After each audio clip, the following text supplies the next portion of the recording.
Hey guys இது வந்து last week Wednesday Tiruchendur போனேன்னு சொல்லி இதுக்கு முன்னாடி மினி விளாக் போட்டிருந்தேன் இல்லையா அதோட கண்டினியூஷன் தான். ஸோ ஊருக்கு வர்ற வரைக்கும் எடுத்த கிளிப்ஸ் எல்லாம் ஆட் பண்ணியிருக்கேன்.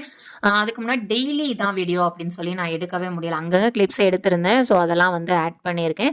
திருச்செந்தூர் போனதுக்கப்புறம் குலசாமி கோயிலுக்கு போனோம். ஸோ மேரேஜ் முடிஞ்ச உடனே குலசாமி கோயில் போகிறது வந்து எங்கள் வீட்டில் இருக்கிற ஒன்று. ஸோ நிறைய பேர் அப்படி தான் பண்ணுவாங்கன்னு நினைக்கிறேன். ஸோ போயிட்டு வந்து நான் மாமியார் வீட்டுக்கு வந்துட்டேன்.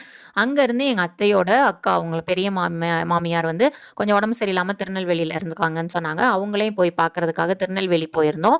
ஸோ போயிட்டு எல்லாமே பார்த்து முடிச்சுட்டு கொஞ்சம் தூத்துக்குடியை ஃபுல்லாமே வந்து அந்த 2-3 டேஸில் வந்து ரவுண்ட்ஸ் அடிச்சுக்கிட்டு இருந்தோம். ஸோ எதுக்குன்னு பார்த்தீங்கன்னா இப்போ வெனஸ்டே மேரேஜ் ஒர்க்கு ஃபுல்லாக முடிஞ்சது. ஸோ தேர்ஸ்டே கிளம்புறதா தான் இருந்தது. தேர்ஸ்டே வந்து எங்கள் சித்தி வீட்டில் சொல்லிட்டாங்க தங்கச்சிக்கு வந்து வளகாப்பு இருக்குது அப்படின்னு ஃபங்க்ஷன் டைமில் சொல்லிட்டதுனால சரி இருந்த ஃபங்க்ஷனை முடிச்சுட்டு போகலாம் அப்படிங்கிறதுனால மண்டே பக்ரீத் அன்னைக்கு ஃபங்க்ஷன் இருந்தது. ஸோ அது வரைக்குமே ஊர்லேருந்து நல்லா ஊர் சுற்றிட்டு என்ஜாய் பண்ணிட்டு வந்து மலையோட பெங்களூரும் வந்து சேர்ந்தாச்சு.